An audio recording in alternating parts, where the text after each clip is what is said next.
On a clairement chez Carrefour une stratégie mobile first. On cherche, que ce soit en interne ou côté client au niveau front, à proposer une seule entrée, un seul portail qui permet d'accéder à l'ensemble de l'écosystème Carrefour, donc notamment à travers carrefour.fr.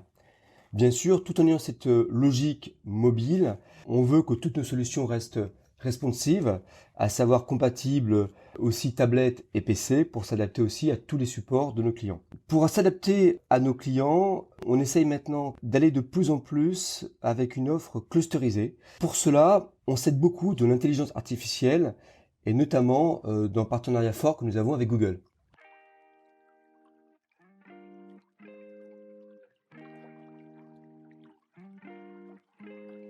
Bonjour, bienvenue pour ce nouvel épisode de Cosmopolitailer, le podcast du commerce urbain, social et mobile. Le podcast sur le commerce omnicanal au cœur des villes, s'adressant à la diversité des communautés, dans lequel on parle des formules gagnantes des différents acteurs de la distribution, brick and mortar, pure player, hybride et de leurs partenaires solutions et marchandises. Mon objectif est de vous communiquer les meilleurs conseils et retours d'expérience pour conquérir les hypercentres de métropole, à Paris, en France ou ailleurs, et ce, rue par rue, communauté par communauté, grâce à un commerce connecté socialement et rendu agile avec les technologies mobiles. Dans ce podcast, conçu dans le cadre du MBA MCI, on évoquera tous les sujets du marketing digital et du commerce connecté, parcours shopper omnicanal avec moments de confiance et points de friction, acquisition client online-offline, logistique urbaine, outils, plateformes et techno digitales, test and learn, quick win et prospective. Je suis Damien Père, directeur conseil chez Maneco, agence en retail et commerce connecté. J'accompagne des grands groupes comme des ETI ou des startups dans l'accélération de leur transformation à l'international, avec la meilleure équipe expert en stratégie de marque et digital, distribution omnicanal, veille et business model novateur. Contactez-moi sur Twitter @DamienPère, sur LinkedIn ou sur le site manecho.com. Bonne écoute! Quoi de mieux qu'un expert de la proximité pour évoquer le commerce de centre-ville? Aujourd'hui, je rencontre Sébastien Picard au siège de Carrefour. Sébastien, après un début de carrière dans la finance, a développé une connaissance profonde du retail urbain omnicanal. Passage de champion à Carrefour Market, refonte de concept supermarché, rationalisation du parc magasin ex-Dia. Garant de l'accélération de la transformation, Sébastien s'est spécialisé dans la conduite du changement digital en interne. Je suis très heureux d'accueillir aujourd'hui Sébastien Picard, directeur transformation et digital proximité chez Carrefour. Bonjour Sébastien. Bonjour Damien. La branche proximité au sein de Carrefour, le numéro 2 du retail en France, sont des magasins urbains de petits formats, entre 50 et 1000 m², jusqu'à 15 000 références à l'assortiment, de 2 à 30 salariés et 4000 points de vente, dont 1500 en négoce. Concept urbain ou périurbain express, il y en a 650, des city, 800, des 8 à 8, il y en a 200, que l'on dit urbain à date, et bientôt peut-être plus. Tu nous en diras un peu plus tout à l'heure. Donc merci Sébastien d'avoir accepté notre sollicitation et de nous recevoir ici, au siège de Carrefour, à proximité, à Massy-Palaiseau.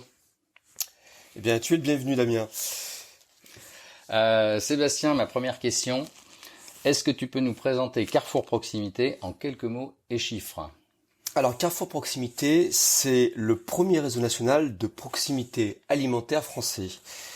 On fait à peu près 6 milliards de chiffre d'affaires sous enseigne, avec un réseau de 4000 magasins, dont 1500 en négoce, avec notamment l'enseigne Proxy ou avec des grands partenariats.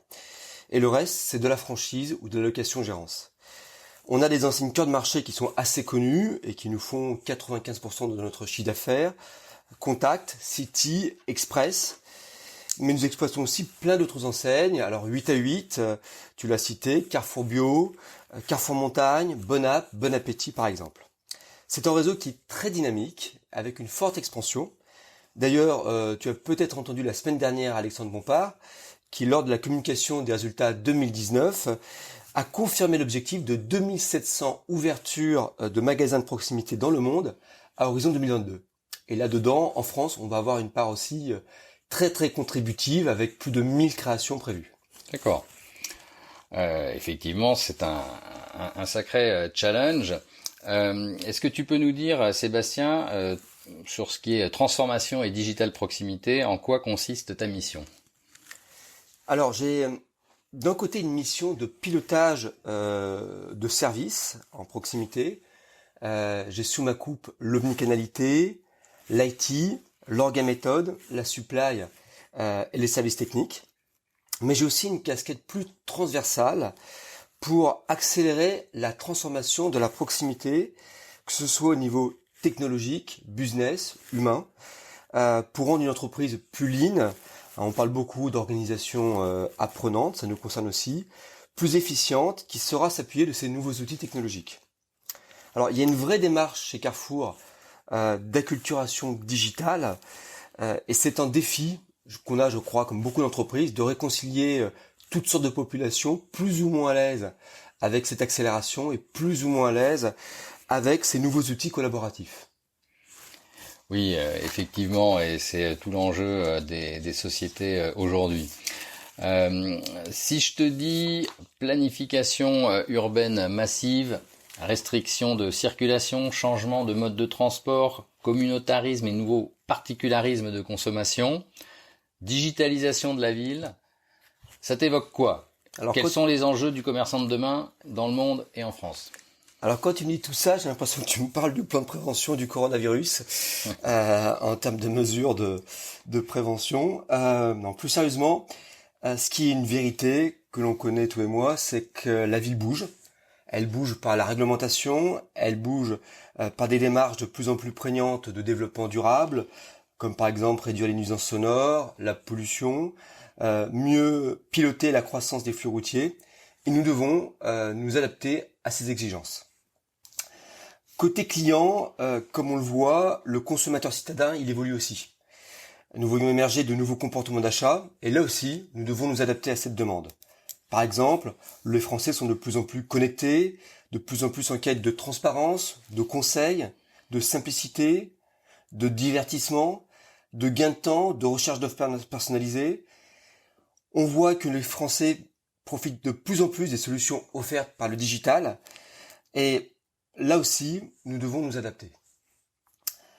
Alors, notre format, il a principalement un enjeu de dépannage. Et nous devons répondre, justement, à ces demandes qui nous amènent peu à peu de passer d'une offre de produits à une offre de services. Et donc l'enjeu, bien sûr, c'est de rester pertinent dans notre offre. Des métropoles de plus en plus denses versus de plus petites villes qui rencontrent une désertification de leur centre-ville. Comment la proximité vit-elle ce grand écart? Est-ce qu'on peut encore faire du commerce dans une rue communautarisée aux nombreux bails à céder, et notamment grâce au digital? Et au contraire, en ultra centre-ville pour une enseigne, quelles sont les best practices qu'il faudrait appliquer afin de survivre à l'accélération omnicanale du commerce connecté? Alors, c'est une vaste question.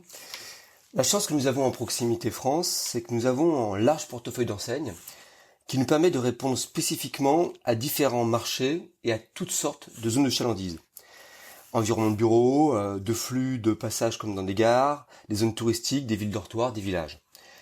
Il est vrai qu'il y a une énorme différence que tu imagines entre un express qui est dans une ville, un village de 1500 habitants, qui va du coup embarquer un maximum de services, et puis un autre express en plein cœur de Paris, dans une zone de chalandise de 40 000 habitants en 5 minutes, une concurrence omniprésente, et qui va spécialiser son offre alimentaire pour l'adapter certainement à son quartier. Alors, l'omnicanalité, là, dans tout ça, c'est pour nous une opportunité, mais aussi un défi.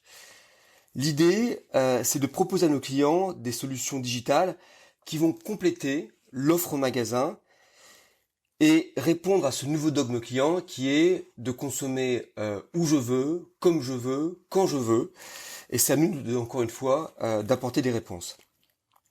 Donc on cherche à apporter des solutions que ce soit dans la livraison avec le fameux lâcher caddie, donc je fais mes courses et je laisse mes courses en magasin pour me faire livrer, ou encore la livraison de solutions repas, de restauration, avec des partenaires par exemple comme Deliveroo ou Uber Eats, que ce soit du dépannage de livraison ultra rapide, avec livraison express, du drive adossé. Donc on a un ensemble en fait de portefeuilles de services digitaux pour adresser tous ces besoins, et le retrait colis bien sûr en fait partie. D'accord. Dans les plus grandes métropoles, le commerce omnicanal est au service des habitants, mais également des personnes en transit quotidien, ainsi que des touristes, notamment avec le multimodal. Alors comment travailler efficacement sa segmentation et ses concepts marchands offline-online, tout en s'obligeant à penser mobile first? Alors, pour commencer par la fin de ta question, on a clairement chez Carrefour une stratégie mobile first, à savoir que on cherche, que ce soit en interne ou côté client au niveau front, à proposer une seule entrée, un seul portail qui permet d'accéder à l'ensemble de l'écosystème Carrefour, donc notamment à travers carrefour.fr. Bien sûr, tout en ayant cette logique mobile, on veut que toutes nos solutions restent responsives, à savoir compatibles aussi tablettes et PC, pour s'adapter aussi à tous les supports de nos clients.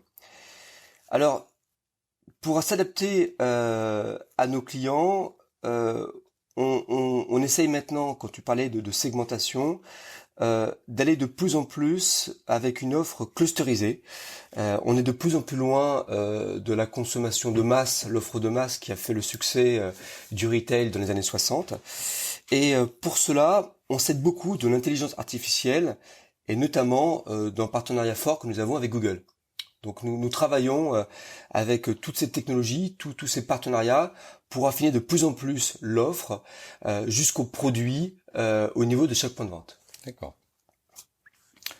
Alors on a parlé de veille technologique tout à l'heure. Le CES 2020 s'est terminé il y a quelques semaines. Quelle technologie d'intelligence artificielle ou autre techno digitale vient-on de lancer et teste-t-on chez Carrefour Proximité, en back comme en front?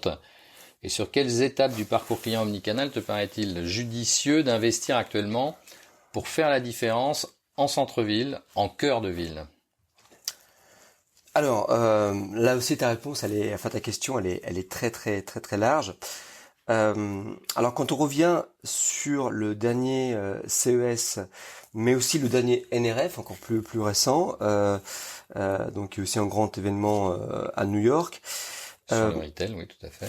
Voilà, on voyait les tendances suivantes, qui étaient les tendances du moment, mais qui confirmaient celles de 2019, à savoir de nouveau l'accélération de l'intelligence artificielle sous toutes ses formes. Donc généralement, quand on parle d'intelligence artificielle, les domaines principaux couverts, déployés, c'est le machine learning, c'est la computer vision, c'est tout ce qui est NLP, à savoir la reconnaissance vocale, les robots et les RPA, Robotic Process Automation, qui sont en fait aussi des progiciels qui permettent de simplifier des tâches répétitives.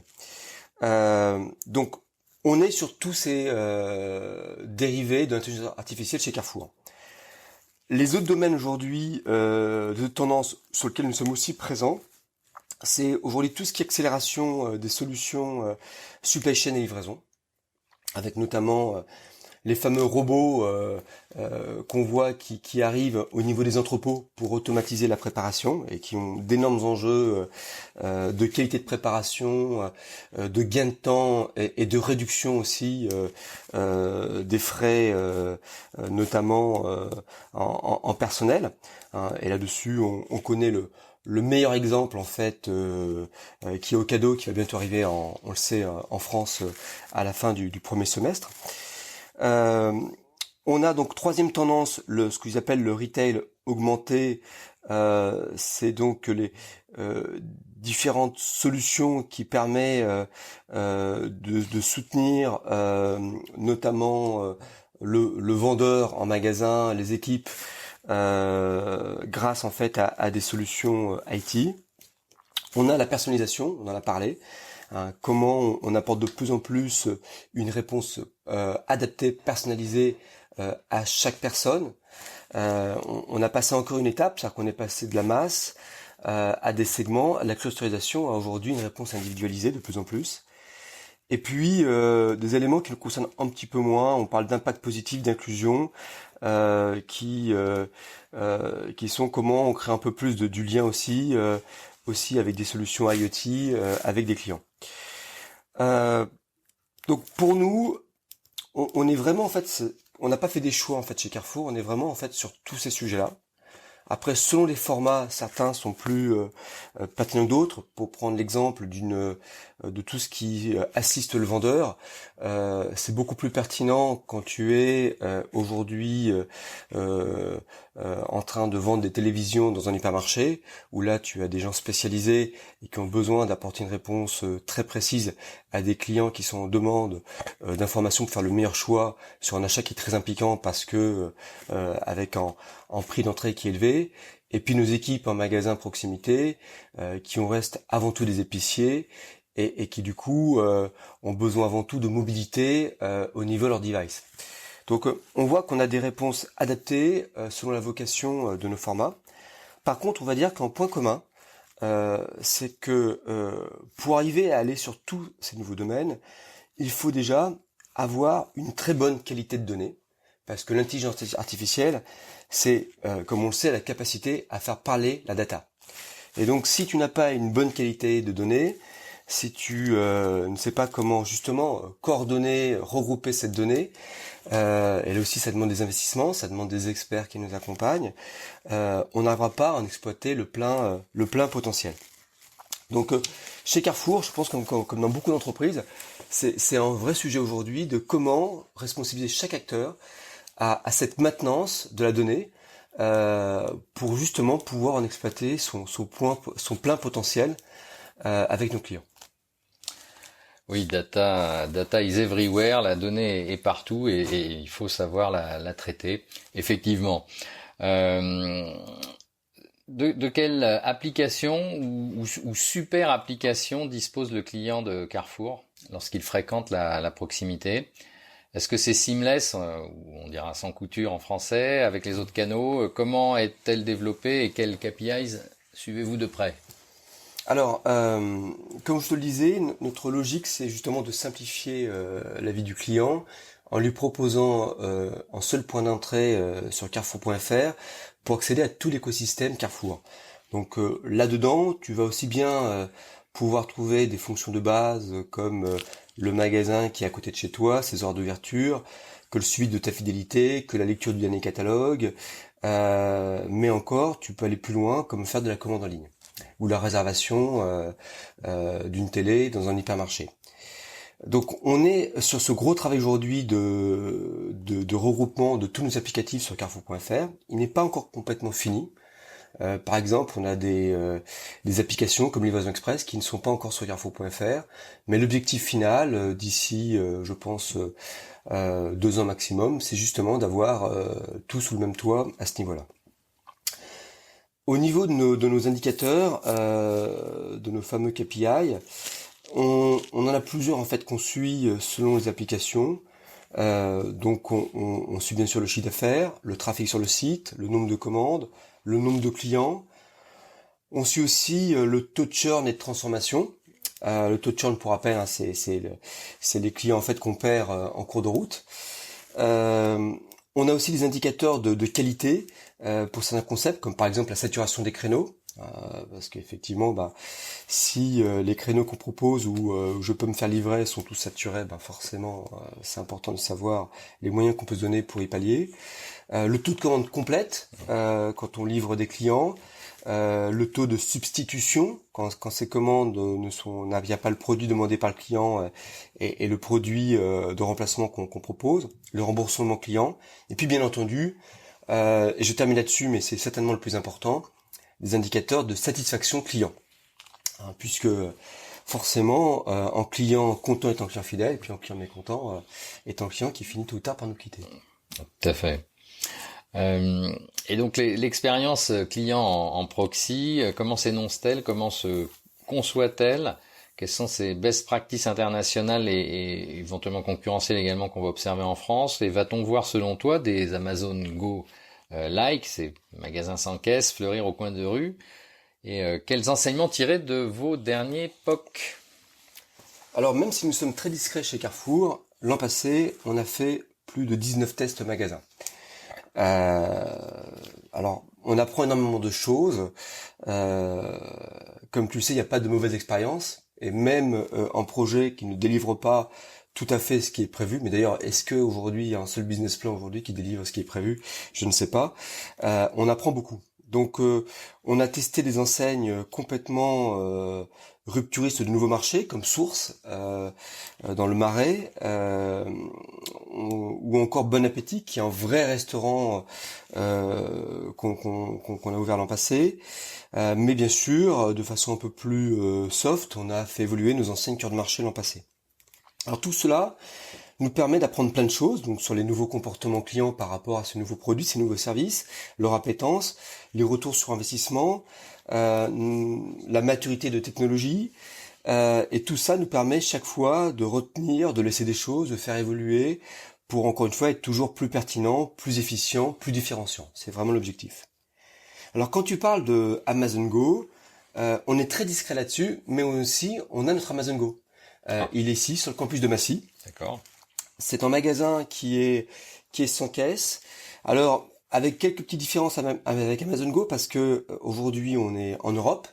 On a une législation qui est très différente des États-Unis. Et aujourd'hui les solutions proposées par nos concurrents, qu'ils soient asiatiques ou américains, ne peuvent s'appliquer aujourd'hui dans l'environnement européen. Notamment toute la loi qui sur la protection des données et la vie privée en Europe. Alors, dans celui que nous avons sur Massy, tu peux faire tes courses ou exactement comme sur Amazon, une fois que tu as chargé l'application avec un moyen de paiement, tu vas être suivi par l'intelligence artificielle, par du vision computing, par des balances, des caméras de mouvement, de profondeur, et à la fin de ton parcours, on a choisi nous d'utiliser le biométrique en reconnaissance faciale qui permet du coup de valider ton achat. Donc c'est pas les portails qui s'ouvrent, il y a aucun portail d'ailleurs dans notre magasin. Par contre, tu dois t'arrêter devant une borne qui va reconnaître si tu es identifié et dans le cas contraire, on te proposera d'aller sur des caisses self-checkout classiques. Donc on laisse le choix au client.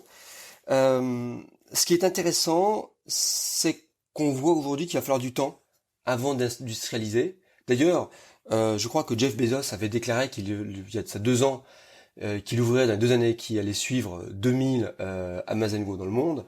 Et aujourd'hui, on le sait, il en est à moins d'une vingtaine. Donc on voit que même Amazon, qui a une puissance de feu incroyable, n'est pas complètement aujourd'hui à l'aise avec cette technologie. Et le dernier qu'ils ont ouvert à Seattle est beaucoup plus important, on le sait, puisqu'il intègre notamment une offre fruits et légumes en Amazon Go. Mais on voit aujourd'hui qu'ils y vont très modérément au niveau du déploiement. Et alors pourquoi, à notre avis, ils y vont modérément par rapport à notre expertise? C'est que aujourd'hui, on se rend compte que même s'il y a beaucoup de machine learning, il y a tellement de cas d'usage aujourd'hui qu'il va falloir encore du temps avant qu'on ait une totale fiabilité des systèmes et avant qu'on ait aussi un coût industriel. Aujourd'hui, on pense que nos concurrents, tout comme nous, pour offrir une expérience Amazon Go sur une petite surface, on le voit d'à peu près 100 mètres carrés maximum, il y a un minimum 1,5 million, 2 millions en fait d'investissement tech à mettre dedans. Et derrière cette technologie, il n'y a actuellement aucune économie de frais de personnel, parce que comme cette technologie n'est pas complètement fiable, il y a encore besoin d'un accompagnement humain.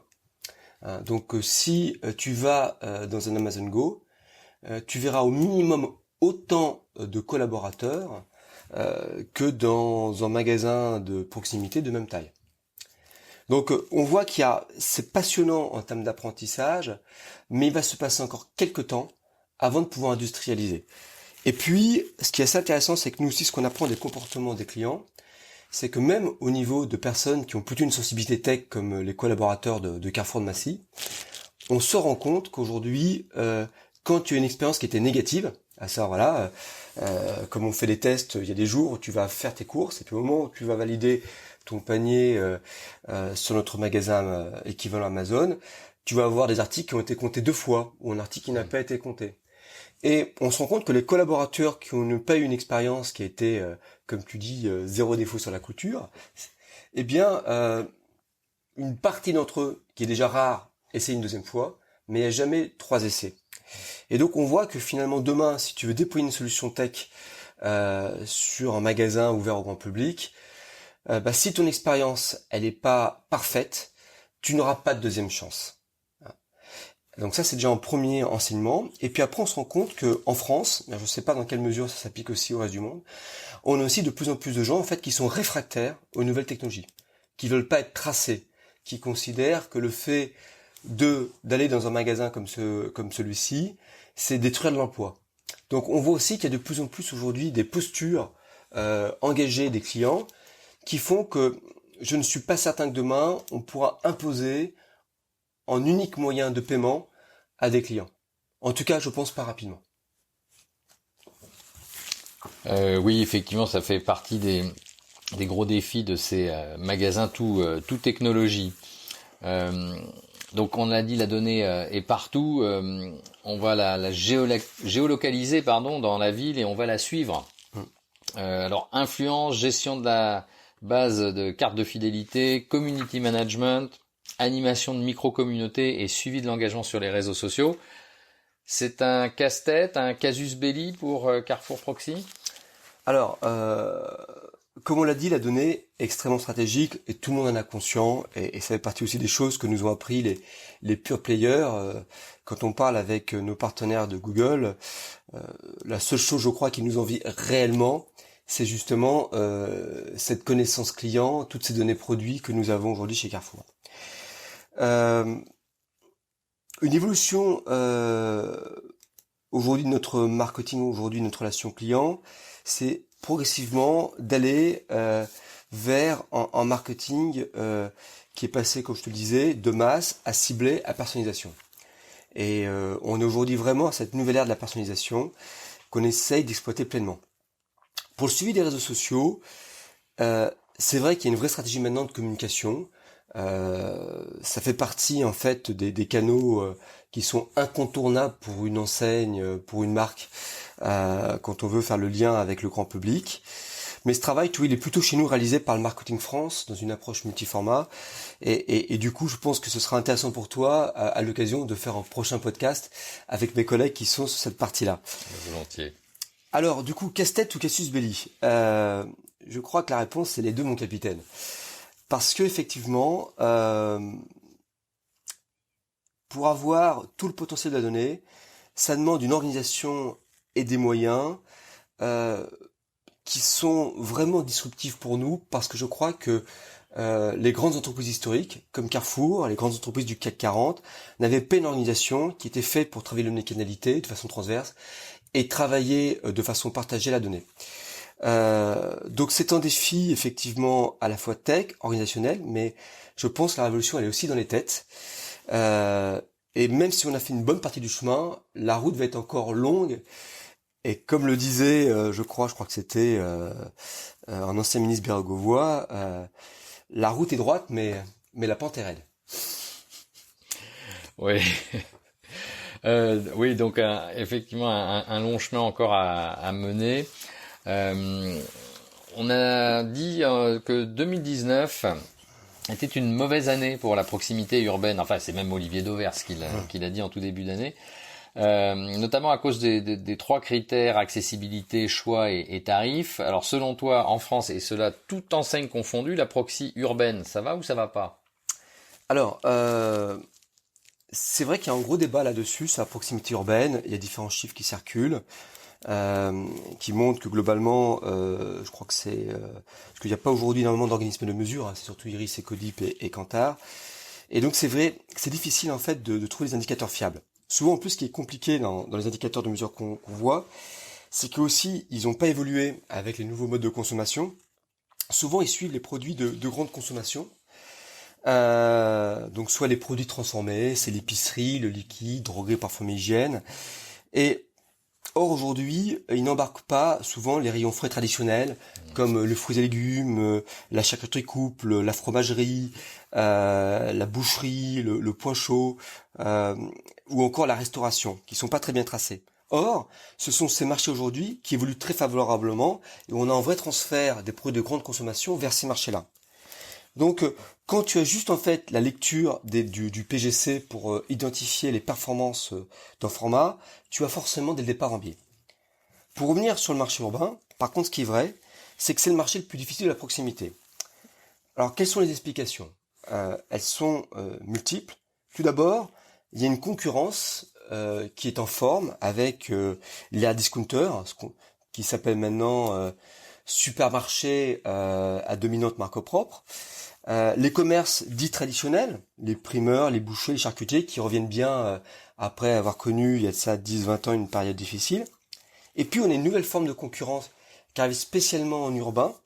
Alors déjà dans les points de vente, on l'a vu, il y a maintenant des espaces, on a notre propre concurrence avec des espaces de restauration, avec beaucoup plus d'espaces de produits frais.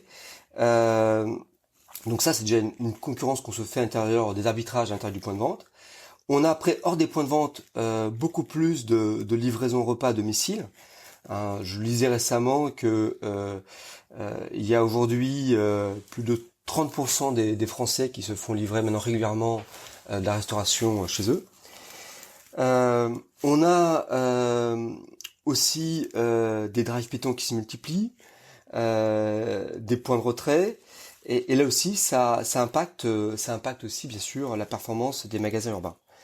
Néanmoins, ce que je note, c'est que pour la proximité, dans toutes nos enseignes, je dis bien dans toutes nos enseignes, nous sommes en progression l'an passé. Donc, on ne subit pas ce phénomène de crise que connaît a priori la proximité urbaine. Et à l'image de l'ambition que je t'ai évoquée, on considère qu'on a un énorme potentiel encore d'expansion dans les années à venir, parce que quand on écoute les clients, ils aimeraient tous avoir un magasin de proximité au bas de chez eux. Parce que plus près est ton magasin de proximité, plus tu es content. Et on le dit souvent, on est finalement le frigo des particuliers dans les grandes villes. Oui, tout à fait. Même j'ajouterais que pour avoir travaillé dans des très grandes villes, des très grandes capitales, les gens qui vont dans leur magasin de proximité, c'est au pied de leur immeuble, ils ne vont pas traverser la rue pour aller à celui qui est de l'autre côté du carrefour. En conclusion, alors la proximité, ça reste majoritairement une offre commerciale alimentaire. Le salon de l'agriculture qui vient de fermer ses portes. Alors comment Carrefour Proximité traite les hashtags comme foodtech, vegan, flexitarien, urban farming, viande, goût, bio, santé, Act for Food bien sûr, sur les réseaux sociaux pour naviguer sans accroc parmi des communautés que tout oppose? Alors, on cherche à communiquer sur notre engagement en transition alimentaire en montrant des preuves de nos engagements. C'est vrai que on est la seule entreprise, je crois, de retail en France qui a mis carrément dans ses statuts notre engagement de travailler sur la transition alimentaire. On est intimement convaincu des enjeux qu'on a, mais néanmoins on veut s'adapter à toutes sortes de clientèles et on veut pas être le magasin du flexitarien ou du vegan. Je crois que notre métier, c'est d'adresser des réponses pour tout type de clients. Alors bien sûr, là-dedans, il y a des segments qui se développent beaucoup plus que d'autres. On ne fait pas exception. L'offre du bio.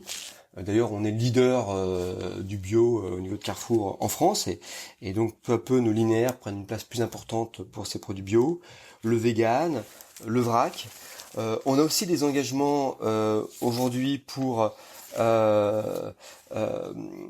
préserver notre terroir. D'ailleurs, on fait partie des premiers à avoir développé des partenariats avec des PME comme Refait de France pour garder des recettes traditionnelles de nos régions. On a aussi été les premiers à s'engager sur des filières. pour garantir un bon prix à des agriculteurs, des éleveurs, des producteurs, et que ce soit une année bonne ou mauvaise en termes de météo pour un agriculteur, ou quels que soient les effets de cours, lui permettent de se projeter dans l'avenir à travers des engagements de contrat. On essaye aussi d'être sur de nouvelles demandes. Bon, on sait qu'aujourd'hui il y a une forte demande des clients d'aller sur tout ce qui est sans. On avait commencé par le sans OGM, sans additifs et tous les sans, et on sait que les clients aujourd'hui veulent être rassurés sur tout ce qu'on rajoute dans une recette, et donc là aussi on va de plus en plus loin, et dès qu'un produit a une suspicion, on devance généralement l'interdit pour retirer en fait ce produit, cet additif d'une recette. Dans les choses aussi, on est en pointe, il y a aussi tout ce qui est blockchain. La blockchain, c'est une énorme opportunité pour travailler la transparence, la traçabilité des articles, et donc du coup sécuriser la chaîne alimentaire. Et c'est vrai que d'ailleurs souvent, il y a une chose qui m'a toujours étonné en France pour avoir beaucoup voyagé, c'est que il y a un écart énorme entre aujourd'hui ce que propose le monde industriel et la grande distribution française. On est certainement des pays où il y a la meilleure sécurité alimentaire au monde. D'ailleurs, le nombre de cas intoxiqués, de problèmes sanitaires le démontre. Donc c'est des faits, hein, c'est pas du coup du déclaratif. Et pourtant, il y a une défiance terrible qui ne cesse d'augmenter des particuliers, des consommateurs envers la grande distribution. Donc c'est vrai qu'il y a un retail bashing qui est une vérité. Je pense que c'est un historique de France où historiquement on a considéré que c'était une opposition des agriculteurs contre la grande distribution, des industriels contre la grande distribution, du petit artisan, du petit boucher.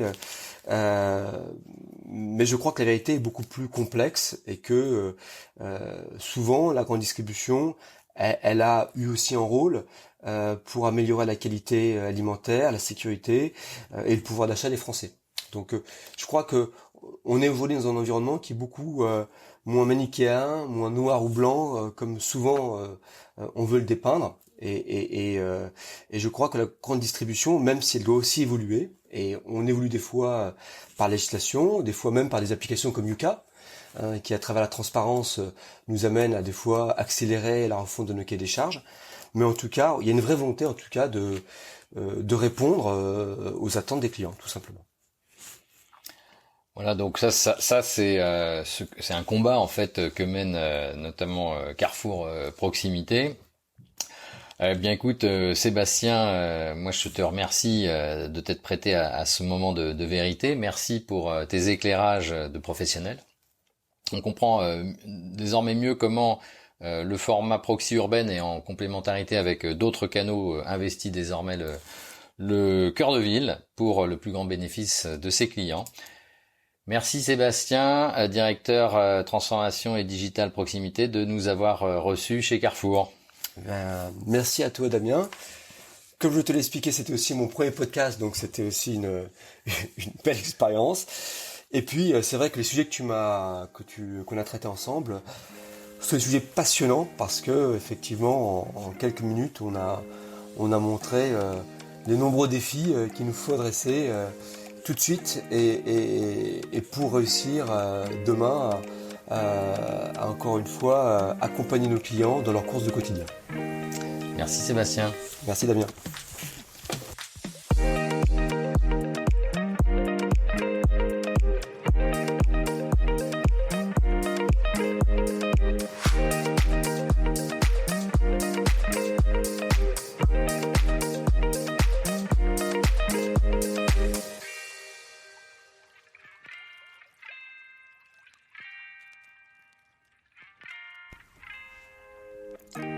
Vous avez écouté un épisode de Cosmopolitailers.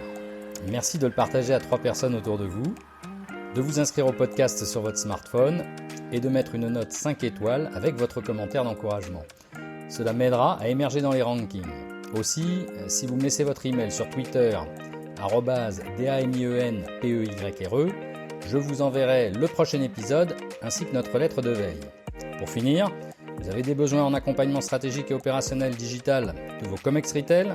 L'équipe de Maneco saura immédiatement se rendre sur tout théâtre urbain d'opérations omnicanal dans le monde. Pour cela, une seule adresse, dpeyre@manecho.com. Je suis Damien Père et je vous salue bien.